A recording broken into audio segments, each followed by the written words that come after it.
Good morning. Welcome to today's COBRA webinar. I'm Maurice Crespi, Managing Partner of Schindler's Attorneys and co-founder of COBRA. COBRA is a partnership founded by IQ Business and Engaged Business Turnaround, which now has over 55 partners who've joined forces to assist businesses in distress in any which way they can. We do so by way of daily webinars, by way of our website with a very, very comprehensive knowledge base. You can get there, www.cobra.org.za. You can set up private Zoom sessions with any one of the experts, any one of the partners to assist, to provide advice on a pro bono basis if needed. We can deal with your staff. And the idea is to help not only with the actual rescue process, but also with knowledge. And as part and parcel of the knowledge, we provide these webinars. So today's webinar is on cybersecurity. We're joined today by Claus Tepper. He's the Deputy CISO for ABSA, looking after cyber operations and engineering. He's a seasoned cybersecurity expert with in excess of 20 years experience in tech and cyber. He leads the cyber separation program, or he led the cyber separation program during the Barclays and ABSA separation. He's managing a skilled and professional team of cyber experts ranging from access management, data security, security operations, and threat management. Certified as an information security professional, architect, and information security manager. So thank you very much for joining us, Claus. Before I hand over to you, let me introduce the remaining panelists. We have Emma Marseille. Emma is from IQ Business. Renee Klopper, also from IQ Business, and Gary Berchowitz from Schindler's Attorneys. But thanks so much, Claus. Thanks to the attendees. Claus earlier said he wants to have an engaging session, so please post your questions. I'll jump in as and when. So thanks, Claus. Over to you. Great, thank you, and thanks for having me today. All right, just want to share my screen quickly. All right, just want to check, can you guys hear me clearly? Maurice? Yes. Thank you. Great, all right.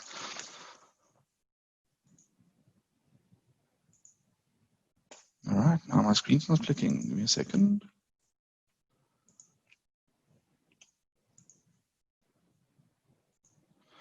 All right, so thank you. I think you've I doubt that, but never. It's likely, but I doubt it. All right. So again, thanks for having me today. You've gone through the introduction, but I'll quickly go through it again. So yeah, I'm Claus Tepper. I work for ABSA, and I look after cybersecurity operations engineering at ABSA. I've been in the industry for 20 plus years in tech and cyber, and I'm certified on a whole number of certifications. In the cyberspace. The presentation today I'm doing in my personal capacity, so no association with ABSA on this. Yeah, please ask your questions throughout the session. All right, so I think just why do we do cyber? And I think, if we look at cyber, we often in cyber talk about a security or a triad, and we call it the CIA triad. So typically we're looking after three things in cyber, and I'm going to use cyber information security sort of, interchangeably. But there's three things we look at in cyber, and it's the confidentiality of data and information, the integrity of data information, and the availability of data information, and also the systems. And I think what one needs to think about is, especially in a time like the COVID pandemic, businesses are moving. We're all going more digital. It's a new way of the world, and I think it's critical for businesses to establish customer trust and to retain that customer trust. And in order to do that, you have to be concerned about the confidentiality of the data. Your service offering, is the data that you hold in your systems accurate? Is the integrity of it there when you need the data? And then lastly, is the data available when you need it? Can your customers access your system? There's been a lot of DDoS attacks, and these are primarily focused on bringing your systems offline, disrupting your business. I mentioned DDoS. I quickly want to draw an analogy to it in a real world. So, denial of service attack is just an overwhelming amount of data and network traffic that comes to your systems that your infrastructures can't deal with it. And I almost want to pose to you, think about 1,000 or 1,000,000 cars all of a sudden showing up at your house all at the same time. How do you deal with that? How do you get in and out of your house? It's quite a complex problem to solve, but these are the threats we face in the digital world. So then the other reasons why we need to do cyber, it's law, okay? There's compliance. We have to do it. There's GDPR, which is the European privacy regulation. We've got POPIA, finally coming into effect. Cybersecurity bill, it's being discussed. And then there's industry standards such as PCI DSS. PCI DSS stands for Payment Card Industry or Data Security Standard. That's got to do with your credit card information, which all merchants who process credit cards have to be compliant with. And then ISO 27001, and there's a whole series of those following that, which are some of the international standards. I think the key takeaway for me on what I want to deliver today is that, I think you need to look at, in your business, look at where your digital footprint and touch points are, and do cyber and do information security risk for the sake of reducing risk. Compliance should come as a byproduct. Often I speak with auditors and many of our risk colleagues, and I think we're all getting on the same page where, if you're going to do security just for the sake of compliance, you're checking a box and it becomes a costly exercise. But if you do it for the right reasons, if you understand the risk and you do it for the right reasons, your compliance often comes as a byproduct and you'll be able to prove compliance. It's not easy to show compliance. It still is a hard ask, but do it for the right reasons. So I want to quickly just give a view of, what are some of the tech types we're seeing in over a couple of years. This comes from a research paper done by Verizon. It's a global research paper. Unfortunately, most of the data we have available in terms of data breaches is from the US and not necessarily from Africa. So this is largely sort of pinned on those markets. But if you look towards the right-hand side in 2020, you'll see that sort of the top two themes is compromised accounts. It's the use of credentials that was obtained through phishing or obtained through some form of stolen credentials. I can email you, you click on a link, I then capture your email address or your username, your password, or using some other dubious ways in order to get your credentials. The next sort of category that we can see there comes down to misdelivery. Now, misdelivery is when an employee accidentally, for example, attaches a list of your customers and contact information and sends it to the wrong person. I mean, I've sent emails in the past to the wrong people, just not being mindful at the time when sending the email. We all make these mistakes. But what you've got to think about is what's the impact of that mistake happening and how do you deal with that when it does happen?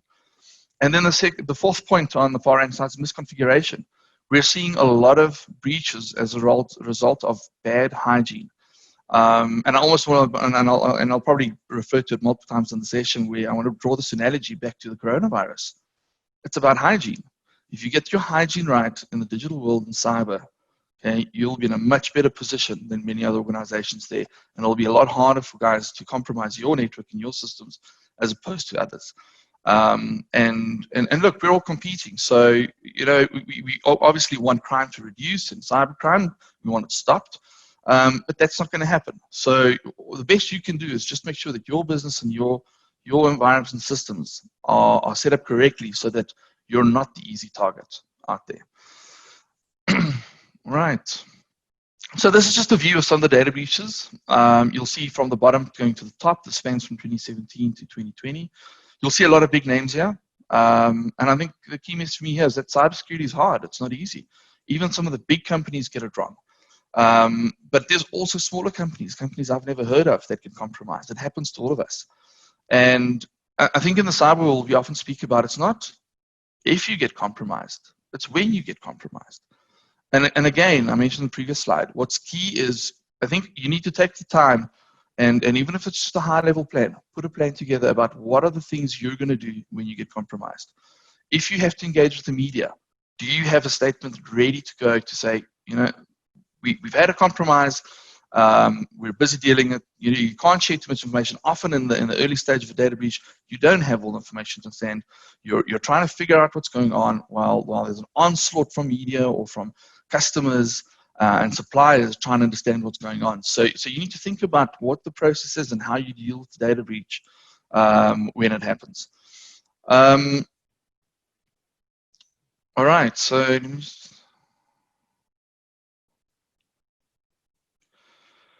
Okay, then just having a quick look at some of the South African security incidents. So, just over the last couple of 3 years, here's some security incidents that happened in South Africa. These are all, they've been in the public.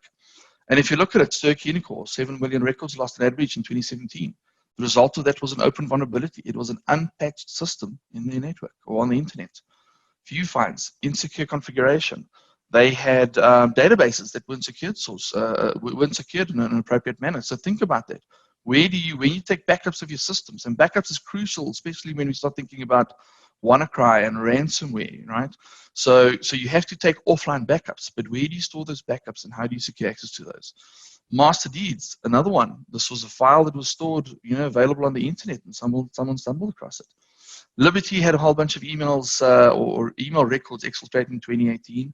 The cause of that is unknown, but it hit the share price hard, and there was obviously a lot of media attention drawn to it at the time.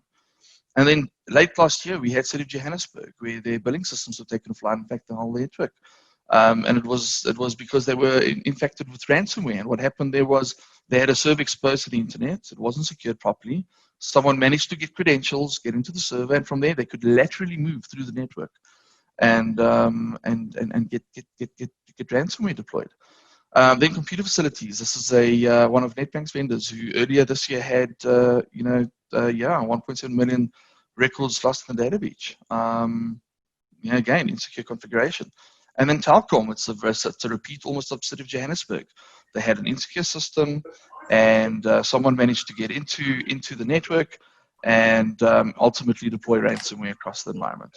We agree. You can have the following dates in July or August. Sorry, Morris, is there a question there? No, back on mute. So just from a threat level, just some interesting stats that I want to point out. And this data comes from Interpol and also the Mimecast report. So Mimecast did a report which was featured in their Resilience Summit now in May. So from Interpol has reported that they've seen by the end of March, 40,000 newly high-risk registered websites with the words Corona or COVID in the domain name, in the website. So you can see criminals are taking the Corona or the COVID pandemic as an opportunity to exploit victims out there, businesses, people like myself and you. We're seeing an increase in phishing across the globe. Spam emails between December 2019 and April 2020 has increased by 26%. All right, then in the last in the last 4 weeks of the analysis that Mimecast done, they've identified 83 million emails that had were COVID-related emails that were targeted, and these emails were all blocked. So there's definitely an increase in threat activity as a result of Corona, and we can see how people are taking the opportunity. This is an interesting one. I wanted to point it out. It's one to actually just sit back, look at, and think about. But the World Economic Forum in January published their Global Risk Report for 2020. And the three that I want to highlight here was that cyber attacks, information infrastructure breakdown was one of the risks that they featured. And what's important, or what's interesting to note here, is that it had a higher impact and higher likelihood than an infectious disease. And here we're sitting in a Corona pandemic. Now it could obviously play out very differently. This is also just an estimation, but it's interesting to think about. Cyber attacks are more likely to happen than this than a coronavirus, and the impact could be larger. I think the impact here we're experiencing is a lot larger than a cyber attack. That could be isolated, but definitely if an attacker starts targeting infrastructure, large of the banks, of the government, it can have a disastrous impact on the economy. Then just some notables. So social engineering. So like I said, we're seeing credential theft, is increasing. That social hacking. There's a lot of phishing on the go. Business email compromise. It was literally last week that I saw one targeting, our own organization, APSA, which we managed to obviously detect and block. But this was, and I'll give you an example. We had a case where, and what typically happens here is a CEO or a very senior person's organization would have their email impersonated. And what would happen is they would send that to a finance person or someone that's in a position to make or pay transactions or invoices, and they would ask them to urgently pay this invoice. And in the invoice, it could be a legitimate invoice, but with altered bank details. And they would try and put pressure on the person to urgently pay this invoice in order to get a deal closed, or for whatever reason. But think about how that would impact your business and the people that are making the payments on your behalf or processing these invoices. Are they aware of these types of attacks? So think about that, and just and I'll come to it a bit later on. But you have to look at do some awareness trading and be aware of what's going on out there. Ransomware is on the rise. Verizon reports that 27% of all malware incidents out there, has some element of ransomware on it. So just to touch on ransomware again, ransomware is where you get a virus or a piece of software that you don't, or that behaves in unintended ways that you want it to behave. And it goes and encrypts your system and encrypts your files. And it ultimately then asks you to pay, 5, 10, 20 bitcoins in order to get your data back. In at APSA, we've seen, on occasion, numerous attempts where, we'll get threats or extortion where they'll say, we're going to attack you if you don't pay this. And there's ways and means where we can determine, is this legit, is it not? But you also need to have your defenses in place to ensure that you can defend against those types of attacks. Secure web apps. We're seeing a lot of workflows, and if I mean workflows, email, and I've got a slide dedicated to this, I'll come back to it. But we're seeing a lot of systems are moving from typical on-premise systems, and they're moving into the cloud. And I think you need to just keep in mind that the cloud is always connected. We're moving away from the perimeter, and your cloud is public facing, and you need to apply the necessary security there. Then just personal data. 58% of data breaches that have been reported have personal data that's involved. And what the guys typically do is they'll try and get your data. They're especially keen on credit card data, financial data, and personal data. And they would try and get this, and then they would go onto the underground, and they would sell the data there for, we call that monetization of data. So, and you'll have various actors. So, in a series of almost a breach, and sort of distorted, you'll have sort of a crime gang that's really good at compromising networks, and that's their speciality. And they would sell this as a service to other players in the underground. So that your first gang would compromise a network, they would secure a foothold in the environment, and they'd be able to extract that data. Once the data is extracted, they would then typically pass it on to another crime gang who's really good at selling the data, online. Card data, we typically talk about guys that do carding. So they would then buy this data, and they would then on-sell it to other crime gangs who can now take that data and actually do something with it. Use it for transactions, buy stuff, create fake loans on someone's behalf, for example. And then the other one is insecure configurations, and I've touched on this 2-3 times already. You have to make sure when you stand up a new system, digital system, make sure it's configured properly.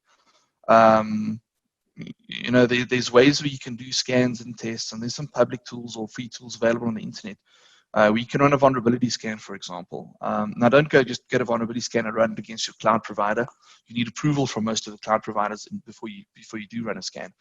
But have a look, and if you have your on-premise system, if you have a public IP address, consider running a scan and see what is exposed. What are some of the things that are exposed to the internet, and perhaps there's a service there that you don't need that actually just needs to be turned off. Those are some of the considerations you need to take.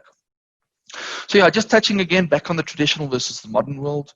I think in the past and traditionally, we had networks. So you had corporate networks and enterprises with network devices, laptops, computers in it, and they would typically have a firewall around them. So that network is secured. And you typically in a default configuration, they would only be able to talk out. But normally organizations would talk through a headquarters before they go out to the internet. So you could almost put this whole section on the left in a bubble, and not really focus on the security. You kind of have this perimeter, or this, and if I think about another analogy, think about your house. You have a wall, you have an electric fence, so it's hard to get in. But once they're in, there's a lot more vulnerabilities and a lot more open windows that they can, get through in order to do a compromise, to break in. And the world we're shifting to in terms of the rights, I mean, you're actually, as people are going, for example, Office 365, people are no longer connecting through a corporate network to get to Office. They're now connecting directly to Office. And you've got to think about the data flow. I always come back to, if you talk cyber, you think about antivirus and you think about firewalls and a whole bunch of technical terms. But you've got to think about the data. The data is what we're after to protect here. So if you're sending data from your laptop to Office 365, how does that data flow? And if you're connecting to a Google Cloud or Azure or many, and there's thousands of cloud providers out there. And I think the large and the well-known ones, you're pretty safe. But you've got to look out for these not well-known cloud providers. How are they processing your data once it's on their platforms? So yeah, again, just on securing the data, for me, there's three sort of tranches you've got to think about when you secure the data. I mean, I just spoke about the cloud, and I've got another section where I'll quickly talk about that just to give some concept. But you have to secure the data in the cloud. So AWS, Salesforce, these are different cloud providers, but they will all allow you to either spin up infrastructure in the environment or spin up a software. Salesforce is a software as a service where they make available a CRM type of system that you can use to engage with your customers. So your customer data is on there. Now, they typically take away the burden of you having to secure all the infrastructure, but you still need to manage access, who gets access to that. If someone leaves the organization, do you revoke and remove that access? So there's some process and policy you got to think about when you deal with the data that goes into the cloud. And then data in transit. I think I've got VPN in here, but there's multiple ways to transfer data across the internet, and you've got to make sure it's secure. So typically, if you connect to a cloud provider, make sure that it's HTTPS. So that's a web channel. It's a secured web channel. Ask them about, is it HTTPS or TLS encrypted, for example. There's other ways to encrypt these. We call IPsec tunnels or VPNs. So just ask about a VPN. If I transmit this data from my computer to this cloud provider, how is that being secured while it's being transmitted? I think the other things to think here about as well is we talk a lot about sort of ghost IT, and especially in large organizations, it's quite a challenge because we have governance and we've got forums and there's certain ways or processes how you spin up or create new or contract new partners, but it's quite easy for someone to go and just use a credit card. Find some cloud provider. If you want to go onto, I'm just thinking Monday.com. I mean, I've seen lots of adverts for them, and you want to contract them because you want to use it. I mean, it just takes one employee to use a credit card, buy a subscription, and off goes your data to a cloud partner that you may not have vetted. So I think that just keep in mind that your data, firstly, it needs to flow securely, but also who does it flow to? And often you can put controls in your data layer or in your transit layer to detect where's your data going. And then you need to go and vet those and say, well, was this authorized? Do we want to allow this? Don't we? And it becomes quite complex. But there are solutions out there that can help you. And then I think most important, data at the endpoint. We're seeing a lot of data, residing at the endpoints. I think there's some technological advances that are also forcing some of the controls to move back to the endpoint. So instead of having all these network controls, and because our network layer is starting to fragment, we're moving a lot of the controls back to the endpoint. So think about some things like data encryption on your disk. You get that even with Windows. If you're driving from one location to another location and your laptop gets stolen, for example, at the shopping center, what happens with your customer data on that device? Hopefully they're just going to wipe the device, but somewhere in the chain, someone is going to have to take the device, sell it, reconfigure it, and it's quite easy if the device is not encrypted to just have a look on the files on the computer and take your data. So just back to the cloud, I'll quickly touch on this. So where we're moving to, so typically on the left-hand side, you'll see on-premise, if you run a data center or any infrastructure in your own environment, you're accountable and responsible for this whole stack. So you need to make sure your applications are secure. Then your pen test. You need to make sure, how do you store your data? when the program, the application runs, what does it do? The middleware, the operating system, the virtualized layer underneath, the server, the infrastructure, the storage net. You're accountable and responsible to ensure security across the whole stack. With cloud computing, AWS, Azure, those guys have started offering primarily 3 different services. So you get infrastructure as a service, you get platform as a service, and software as a service. And each of them gives you a different level of control, but with that also comes a different level of responsibility. Now, I want to make it clear here that accountability still sits with you. Even if you use AWS and Azure, you are still accountable. But the regulator is going to hold you accountable. Customers are going to hold you accountable. But you're going to pass your responsibility onto your partner, your service provider here. And typically in the infrastructure environment, the service provider will look after your virtualized, so effectively your hardware stack, they will look after that. They will give you the option to spin up a server. You can decide, do you want Windows, do you want Linux, what server do you want? But everything from that operating system up, you're in full control, and you need to make sure it's secure.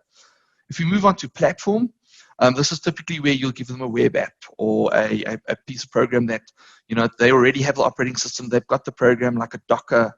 As another, so Docker, typically you give them a piece of software and they would spin it up and run it for you. So you're then accountable and responsible for the application, how that application performs, how you process the data.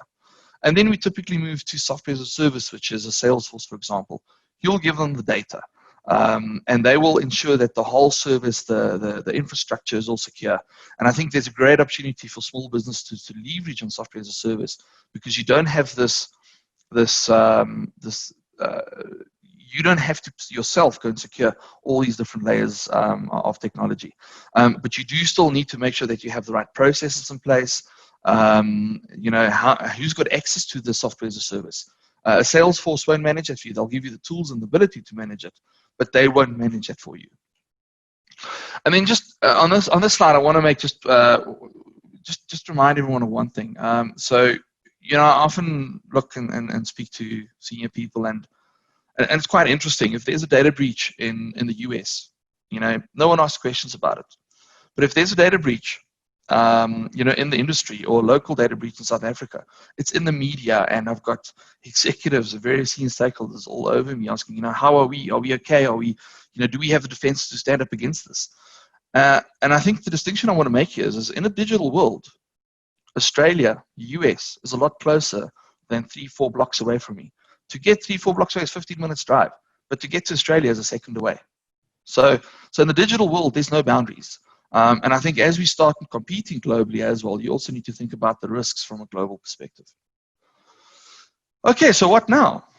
So what do you do? I don't want to paint a scary picture, and I think, as I said in the start of the webinar, it's about hygiene. And I think if you get the hygiene done in place, you'll be a lot better than many other organizations. So the first thing is patch your systems. You have licensed Windows software. Microsoft releases patches. Keep them up to date. If Microsoft tells you get off of Windows XP, upgrade your software, consider upgrading your software, because if you don't upgrade, you will stop getting those security patches. And if there's new vulnerabilities or exposures identified in the software, that's prone to malware being developed or viruses that can attack your systems. Also, when you install software, make sure you install them fairly quickly. Don't press the delay button for days ongoing. If there's a critical patch out there, get that installed as quickly as possible. Then you want to reduce your attack surface. Don't go spin up 100 servers in, for example, AWS and leave them all running. If you don't need the service, turn it off. Or put some firewalls in place, so you can put some access control layers on the network. The cloud providers do cater for this. It comes at no extra cost in most cases. If you want the more advanced features, obviously there's some costs associated with that. But some of the basic access control capabilities exist in the cloud. It exists in your router at home. So go ask your IT guy or someone in the house that is familiar with technology. Just ask them to have a look. Do I have a firewall on my router at home? Is it turned on? I have seen some home ADSL devices ship without a firewall. And now you've got to think about, all these devices in your home network. If I don't have a firewall, can they get into that device? So have a look at your modem router that's come from your service provider, and go do a bit of research. How do I turn a firewall on it? If you just Google it, you'll find lots of information on the internet. Then email and web security. We're still seeing most attacks come through email and web. So make sure you've got some controls or security capability there. In large corporates and businesses, you need to think about security gateways. There are service providers out there that can provide the service to you, and it's just a case of routing your email a bit differently. But at a very basic level, make sure you have an internet security application, even for yourself at home. Many of the banks provide free antivirus. APSA provides trend internet security, and that gives you the ability to put or install it on multiple systems, and it'll cover your web channel, it'll cover your emails, it'll look out for phishing emails. So make sure you've got some form of app or software security, security controls in your email and your web security layer. Then access control. Think about what systems are crucial to you. Think about where your data is, and make sure you have the necessary access control to those systems. Lots of businesses use Active Directory. And Active Directory, I often look at, we often talk about platinum applications. But Active Directory manages access control to various systems within the organization. So it is almost one of the applications or systems you want to look at and make sure who's got admin rights on my Active Directory system. An Active Directory is a Microsoft system. So if you have a Microsoft domain at the office, you probably have Active Directory. So who are your admins, and how do you control who's allowed to change and bring or make changes on your Active Directory? You need to go ask your technical teams those questions.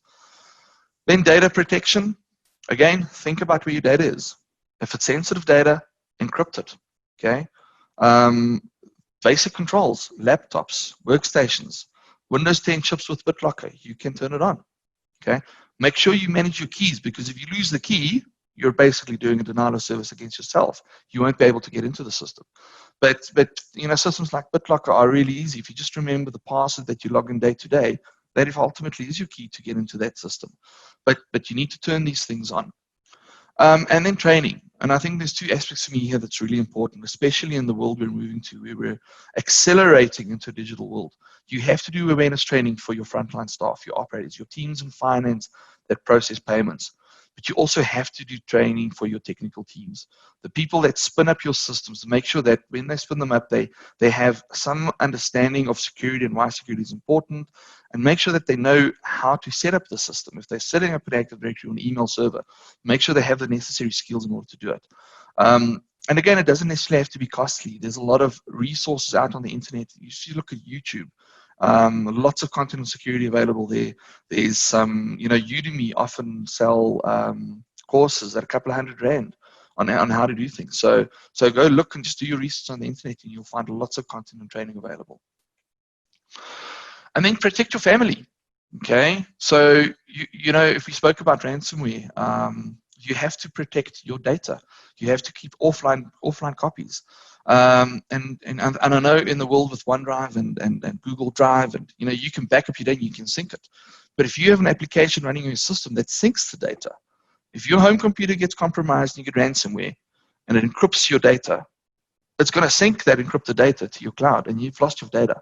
So make sure you have an offline copy or a version of that data somewhere else, that should things go wrong, should your data be encrypted, that it doesn't get synced to your backup. Okay, strengthen your home network. Go look at that home Wi-Fi or your home Wi-Fi at home.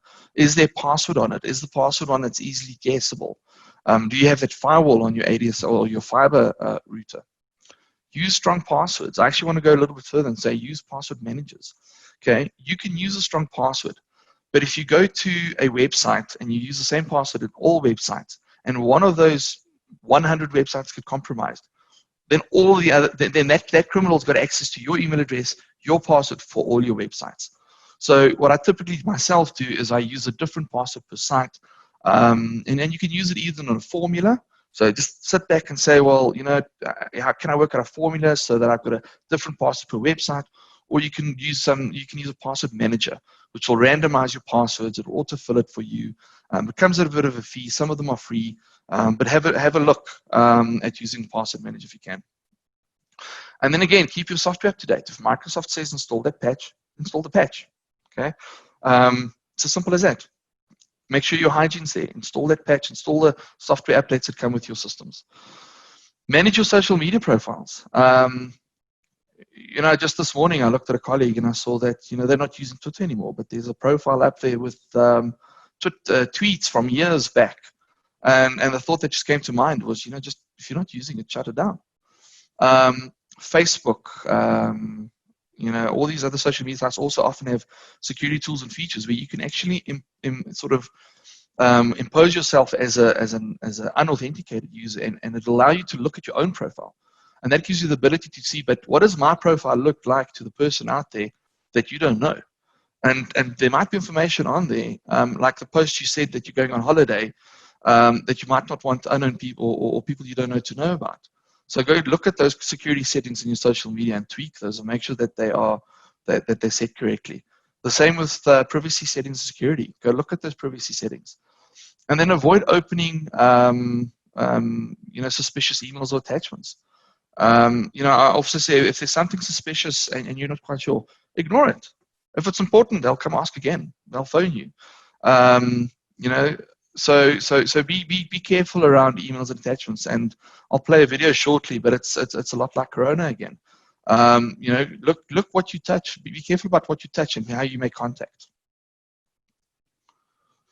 All right, I'm quickly just going to play this video, and I think for me this video just brings a lot of similarities between the COVID pandemic and cyber. And again, for me, you don't have to go. Yes, there's some very sophisticated attacks out there, but most of the breaches we're seeing today is because of pure hygiene and not the basics aren't covered. So cover the basics. And I know it sounds easy, but even in large organizations, I mean, I've been in many large organizations, it is a hard job to cover the basics. But cover the basics. Okay, this video isn't a sound. It's a short video clip, but no, let's quickly have a look.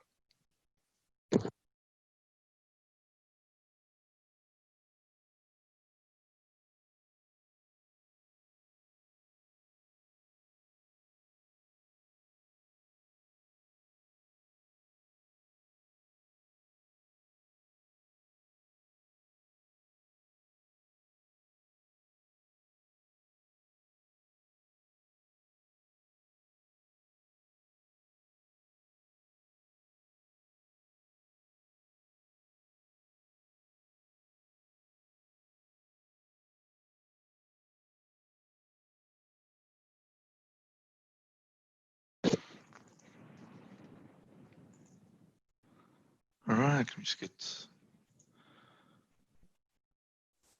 All right, so yeah, so like I said, cyber is a hard job. It's not easy. I see some of my partners in crime from many years back is also on the chat, and I think they can attest to it as well. And one day, hopefully, when the battle's won or the job's over, I can go sit in the bush and just enjoy the sun and enjoy the bush. But it's a 24/7 job. You've got to be on the toe. You've got to be in the front line. Make sure you know what's going on, what's changing. But again, like I said, just keep the hygiene up. Do the basics. At the very least, it'll buy you a bit of time in order to protect and defend your networks, your systems, and ultimately your data, and obviously your customers. All right. Are there any questions? Great. So I've got some, but before I jump in there, I just want to explain. You heard the noise. My mic went off, but I just found this quite remarkable in the IT space. This is literally, you're looking now. If you just want to take your screen off, stop sharing the screen so it'll sure. easier to see. Sorry, my mouse. I've got the. There we go. This over here is a live court case in the Gauteng Provincial Division of the High Court being argued right now on Zoom. How times have changed. And incidentally, it relates to IT. The respondent is CETA, and it actually relates to security, ironically. No, look, your presentation is absolutely fantastic, but I want to throw you a curveball. We're dealing with acts of God now, and acts of God are very, very real. What about security in relation to a sunburst, as an example? And I've got here how NASA uses AWS to protect life and infrastructure on Earth, but it says in March 1989, strange things began to happen in the US and Canada. The Hydro-Quebec electric grid collapsed within 90 seconds. And it goes on and on and on, and how the whole grid collapsed And the culprit was a massive solar coronal mass ejection, a CME, that was 36 times the size of Earth. What are you guys planning? I mean, are there any contingencies in place for something like this? Sure, I think that is a bit of a curveball. Look, I think that comes down to your risk management. You know, I think, yeah, you've got to take time out. You know your environment, know your data, know what's critical to your system, and you've got to plan for worst case scenario. You know, Well, I was thinking, wouldn't you look at something like this? I see that NASA's building through Amazon. They're actually building a machine learning ability to actually detect whether the storms happen, because they know it's going to happen. It's a fait accompli. The storm's going to happen, so you've got to be prepared. But just thinking on the top of my head, surely then you want your data in 2 clouds on other ends of the 100%. world. I mean, that's so the box like that. 100%. So if you look at AWS, Azure, and these big cloud providers, they don't. I mean, they typically, and we're, you know, we work very close with AWS, but they talk about availability zones, and that's where, I mean, if you think about the CI triad, which I spoke about in the beginning, availability is one of those aspects you need to look at. So typically, they would have data centers in multiple locations per region, so they're also multi-regional. So the cloud providers will allow you to have your data hosted in 3 different availability zones. Let's example, they're all in the US, but then you can also replicate that into Europe. And now you can replicate into Cape Town. AWS has also opened up, and Azure also has premise or cloud presences in Africa. So, you know, you've got to think about, you know, if especially in the digital world, and especially where we start to adopt these cloud services.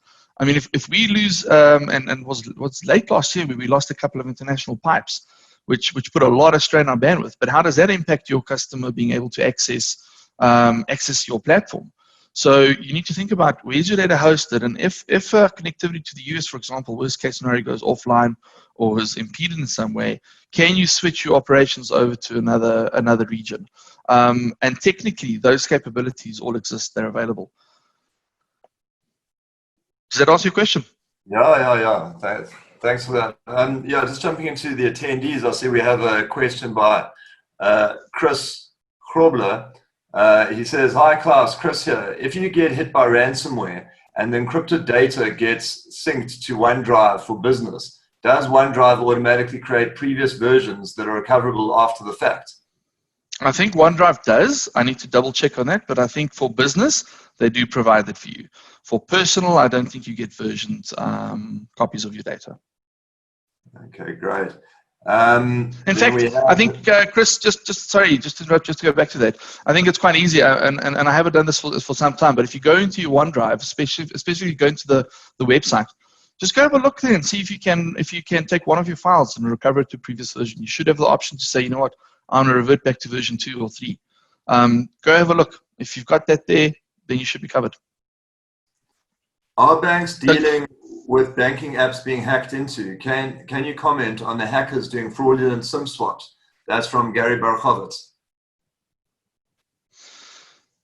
Yeah, so the banks are doing a lot, and I'm going to talk in a general sense here, and we're obviously very concerned about hackers and fraudsters targeting our systems.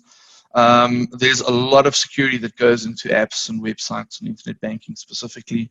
You know, I mean, and there we go various monitoring controls on place, and then it goes into a fraud process where, you know, we also take action when we identify and detect this. But with regards to SIM swaps, I mean, that we're reliant on mobile and operators. And we have also, you know, there's been some collaboration with them, and I think over the last couple of years, I've definitely seen mobile operators step up their ability and how they control when a SIM swap is done. But you know, you also have syndicates that infiltrate organizations, the banks, the mobile operators, and they'll always find a way. And I think, you know, in cyber and in the digital world, it's almost like cat and mouse. You know, as the defenders, we do one thing to try and get ahead and try and protect, and then they come again and they up their game again. And you know, being and working for the bank, I've been watching some of these sort of syndicates and crime gangs closely, and you can almost see how they try and change their software to try and block us from being able to block them again. And it's literally almost sometimes like a cat and mouse game. I've got a question for you, but it relates to a real life incident. About 4 years ago, were hit by ransomware, and immediately we weren't able to, it just infiltrated the entire system and it was locked. And we called IT specialists to a specialist in it, and they charged an absolute fortune for a day. I think it was in excess of 100,000 rands. And their advice to us was, sorry, there's nothing we can do, and don't pay the ransom. The ransom at the time, it was a third of a Bitcoin, which came to about 4,000 rands. What's your advice? Do you pay the ransom or don't you? Yeah, that's an interesting one. So typically with ransomware, I mean, I'm watching, I just saw another article this morning where there's a lot of debate about a law in the US where the regulators or the government wants access to encrypted data. And the professional community is standing up fighting against it because that now just creates new loopholes. But I mean, even governments are trying to, or struggling, sorry, to decrypt data. And they're going to the point where they now have to implement controls that enables them to do it. So some ransomware, if done properly, no IT guy is going to recover that data. You need the key in order to recover it. Some ransomware, you know, in the way that they encrypt the data has some flaws, and a technology company or IT guy would be able to recover it. And there's also some websites where you can actually go and you can engage with them. They might have some of the keys or weaknesses identified, and they can help you recover the data. But typically, if the data is lost, it's unlikely that or if the data is encrypted and you have lost the key, it's unlikely that you'll be able to get the data back. Coming to the point of paying the ransom, you know, again, or coming back to the syndicates, they operate like businesses. They're in it for the money, and they have a vested interest, well, some of them have a vested interest to make sure that, you know what, when your device does get encrypted and you do pay your ransomware or the Bitcoin or fraction of it, that you get the support, because if you get encrypted again, they want you to pay again. So they'll actually offer you support when you struggle to get your data decrypted. But some cases they won't. So the bet's off. You don't know. If you pay that ransomware, you don't know if you're going to get the key and if you get your data back. Or they might come back and extort you more and say, well, no, sorry, you know, we've got to go through a bit more effort to get you a key, so you have to pay a little bit more. And they just, you know, it's a typical sort of 419 scam where they just extort you for more and more cash. But ultimately, it also comes down to an ethical question that you need to ask yourself, and I'm not going to answer that here. But, you know, by paying ransomware, you're also promoting crime. So I'd rather argue, don't put yourself in that position. Rather back up your systems. Make sure you back it up. Make sure you have versions, offline copies, and just avoid the situation completely. We have another question from Chris. Regarding Mimecast, would you recommend we turn on targeted threat protection? We get dodgy phishing on a weekly basis from spoofed email addresses. Users are quite trained, but we only need one failure. Yeah, that's very true. So, and that also makes the defender's life difficult. We have to defend on multiple fronts, but the attacker only needs one gap to get into your network. Yeah, I think it's definitely something you need to look at. I think before you turn it on, obviously have a look at the impact. But you know, we at apps ourselves use Mimecast. You'll be able to see that publicly anyway. And there's very intuitive ways where they, you know, when someone does click a link, they sandbox it. They have a look at, they profile the site. So they have additional controls in there that can protect you. So definitely investigate it, have a look at turning it on, but also just make sure that before you turn it on, make sure you know what the impact of it is. Could you talk a little about antiviruses that come with computers versus those that you buy? I guess such as Norton's. I've actually always wondered about that. Does one stick with what's on the computer? Why then do you have these other offerings? Well, look, I think all businesses are there to compete. I think at the start of or the first version of antivirus, obviously you had to buy a package. There was nothing freely available. There's a lot of research time going in with these vendors to make sure the signature's up to date, and they've got to use highly skilled people to unpack viruses. So it's understandable that they obviously need to make their money. And over the years, we've obviously seen more and more free antivirus coming out, and they traditionally first started with just free antivirus, but they've also now gone beyond to say, they're also starting to move to internet security packages. And when I talk about internet, it's not just antivirus anymore. It's now looking at your email and your web, and some of them come with even password managers. There's a lot of them free, Kaspersky, AVG, SoFast. A lot of them offer, for example, free home for use antivirus. If you want to get some of the advanced features, they need you to upgrade.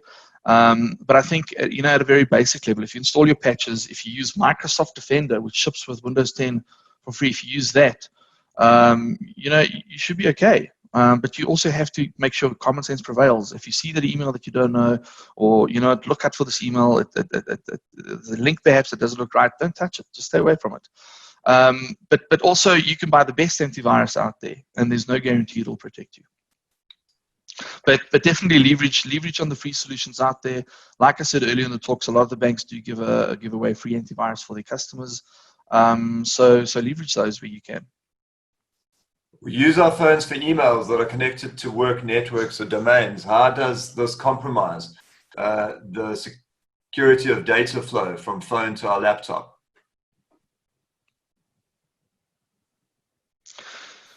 So a lot of the applications on your phone would typically run in containers, and some applications also on iOS, and Android do it differently. But even those operating systems on your phone have flaws. And there's ways to break out of these almost sort of containers. But you also need to look at the application that you're running. I mean, if you're thinking Office 365 and you're using Office 365 for your email, they have controls that you can turn on that stop someone from copying and pasting, from one application to another.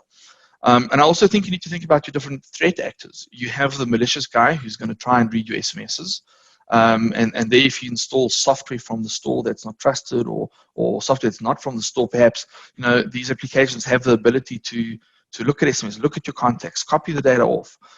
So be mindful about where you get the software, but also think about the other attacker, which could be a disgruntled employee who says, you know what, I've got Office 365 on my phone or on my laptop. I can transfer it to OneDrive, and then from my phone I can copy it. And because you've allowed sort of data exfiltration or the copying of data, they can take this data and copy to whoever they want to. So you have to look at when you opt into these cloud providers and email providers, what controls are available, and how do you leverage those. There's a great question over here which touches on something which I've actually been curious on. It's the cyber criminals are taking advantage during COVID-19. Is there any additional cyber awareness that was put through when users are working from home?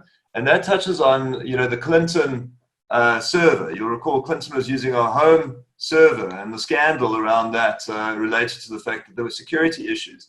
Now with COVID, we're working from home. Surely there should be an awareness predicated on the same concerns that Clinton had, or that Congress had with what Clinton was doing.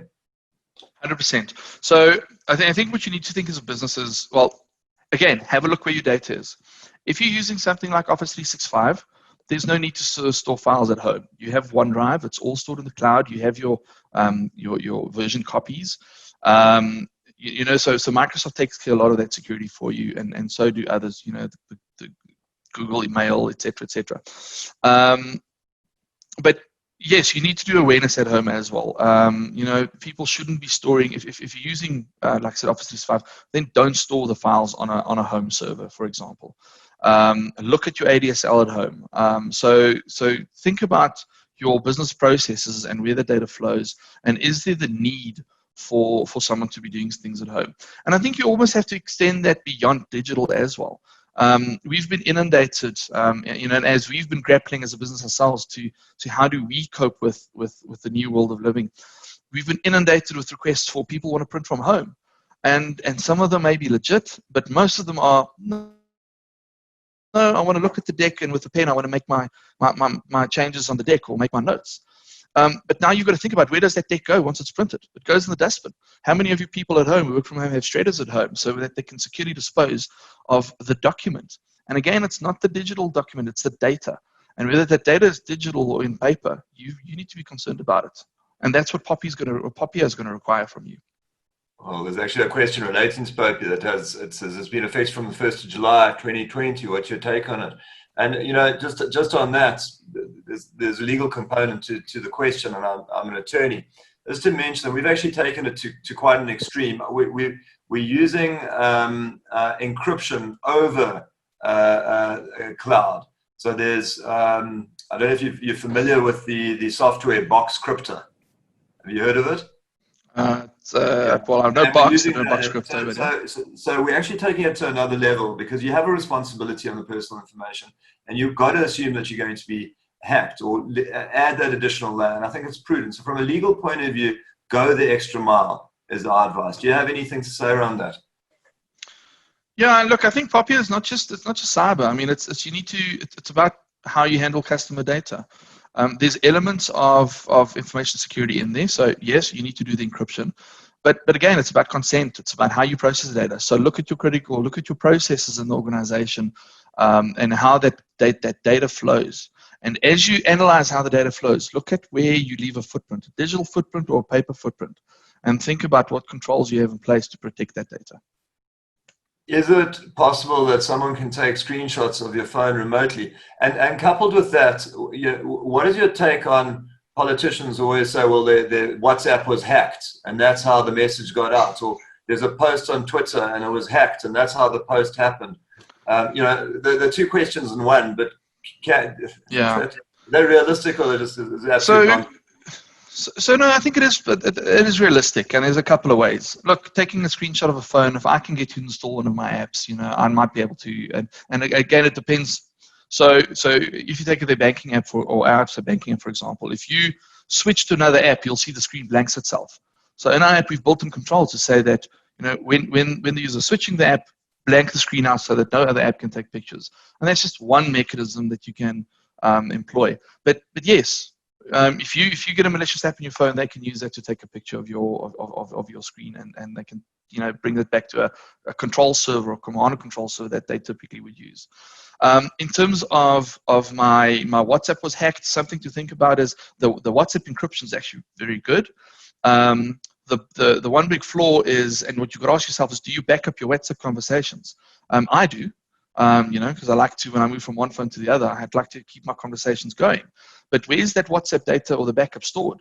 It's probably stored in a Google Drive or on your Apple Cloud.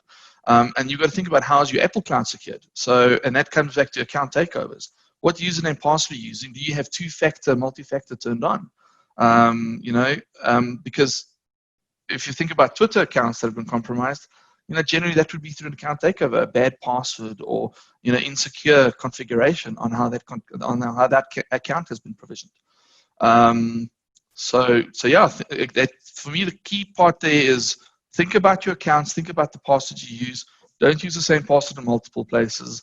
And if there's two-factor available, and two-factor is that one-time code or that SMS, use it. It's that one extra control that can stop someone from taking over one of your accounts. I think that wraps it up. I see it's 11 o'clock. Guys, thanks so much. If there are questions that have gone unanswered, please email us and we'll answer them, info@cobra.org.za. And if there's anything else that you require, please give us a shout.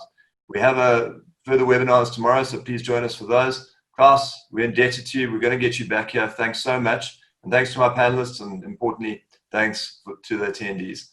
Thanks. See you again. Thanks for having me. Thanks, everyone. Cheers. Bye.